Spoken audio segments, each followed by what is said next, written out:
Hello, welcome to Prajim Technologies. I'm Venkat. This is part 10, if statement in C Sharp. If statement is actually a conditional statement. In C Sharp, there are two types of conditional statements, if statement and switch statement. In this session, we'll talk about if statement. In the next module, we'll talk about switch statement. So in this session, we'll be learning about if statement, if else statement, and the difference between double ampersand and its counterpart single ampersand, and the difference between double pipe and a single pipe. Let's look at a demo. Now, to understand the if statement, let's write a simple C# program. I want the user to enter a number, and I want to decide, okay, is the number 1, 2, or 3 using a simple if statement. Okay, so first I need to prompt the user to enter his number, and to do that, console.writeLine. So prompt the user to enter his number. So please enter a number. So the user now will enter a number. We need to read that from the console. So console.readLine, and if you observe, readLine method reads the entered number in the string format. Okay, now once we read the number from the console, we need to assign it to an integer variable, int, let's say user number equals. But however, we will get a compiler error here because readLine returns the number in the string format, but here the data type is integer. So string cannot be implicitly converted to type integer. If you're not sure about what is an implicit and explicit conversion, please refer to my tutorial on data type conversions. So now we need to convert the string format into an integer format. Okay, and to do that, we can use the parse method. So int.parse. So what does this parse method do? It takes the string and converts that to integer. Since we are expecting an integer to be entered by the user, so once we have the user number, we can now compare. So if user number is equal to 1, then we know that it's 1. So we can safely print the message console.writeLine, your number is 1. Your number is 1. So let's analyze how this if block works. Okay, so first it comes here. An if statement will need to have a Boolean expression.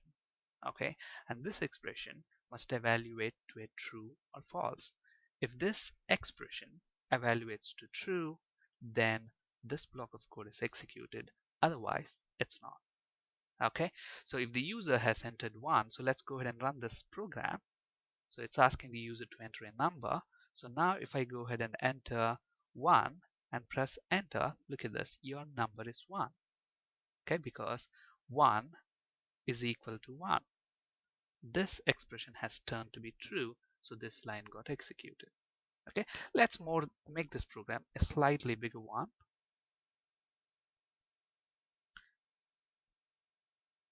Okay, so if user number equal to 2 and if user number equal to 3. So if user number is 2, we want to say it's 2. On the other hand, if it's 3, we want to say it's 3. Alright, so now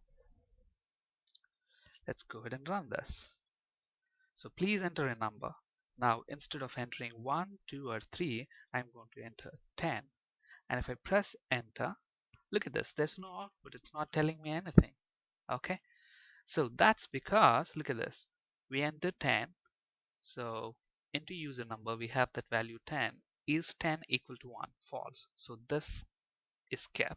Similarly, 10 is equal to 2, false. This is kept. 10 is equal to 3, false. This is also kept. And after that, we don't have anything. It just terminates the program. So what I want this program to do is, if the user has not entered any number between 1, 2, and 3, if he has entered any other number apart from these 3 numbers, I want a message on the screen saying that your number is not between 1, 2, and 3. So how do we do that? Have another if block. So if user number not equal to 1, and user number not equal to 2 and user number not equal to 3.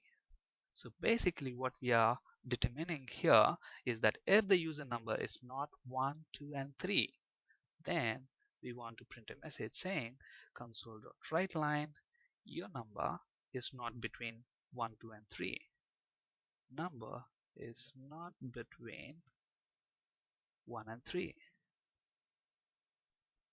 Okay, so what's going to happen if somebody enters number 5, all these conditions will become false. It comes here. Okay, is user number 5 not equal to 1? True. 5 not equal to 2? True. 5 not equal to 3? 3. So if all of these conditions, see, in this if block we have multiple Boolean expressions. For this block of code to be executed, all these conditions must be true. Even if one of the conditions is false, then this block of code will not be executed. Okay, so this is a pretty simple program. But then this program is slightly inefficient because look at this. If you look at these conditions, all of them are mutually exclusive. In the sense, if this number is 1, it cannot be 2, it cannot be 3, and it cannot be this. Okay, so in that case, instead of using if, you can make use of else if, because that will make your program much more faster. Because here, even if the number is 1, okay, it checks this condition, 1 is equal to 1, your number is 1, it prints that, but it checks this condition again, it checks this condition again, and it checks these conditions again. Okay, now this is extra processing. This isn't required because the number is 1. We know that it cannot be 2, it cannot be 3, or any of these conditions. It wouldn't satisfy that. So the same program, we can actually make it slightly efficient by using a variation of if statement. So if, else if. So what's going to happen here? Let's copy that. And finally, you can just say else. So what's going to happen? Now, if this condition is true, then it doesn't bother to do any of these. It will directly come here. So it has saved us some time in terms of processing. So if true, execute this. If this is not true, only then it will come here. And this checks this. And if it is true, then it prints this line and then skips the rest of the instructions. So the name itself says if do this, else if do this. Okay. And obviously you don't need to have these conditions, because if it's not 1, 2 or 3, even without checking the condition, you can just print. There is no need of any condition in else. In fact, you cannot have that. The compiler will raise that as an error. Okay, now if you run the program, it's going to work in the same way, except that it's going to be a little more efficient right now. Let's say, for example, I enter 5, a number is not between 1 and 3. Obviously 5 is number not between 1 and 3. Okay, so that's a simple if statement. You can have a simple if statement, you can have if, else if, and an optional else statement as well. And then within the single if statement, you can have multiple conditions as well, separated by ampersands or symbols. Let's say, for example, I ask the user to enter a number.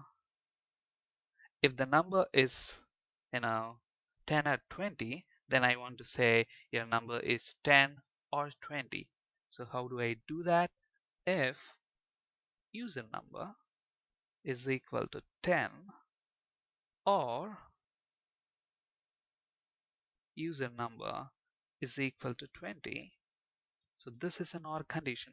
Now if multiple Boolean expressions are separated by OR, then if any one of the conditions is true, then this block of code, the statements that follow the if condition, gets executed. So we can say console.writeLine, your number is 10 or 20. Else you can do whatever you want.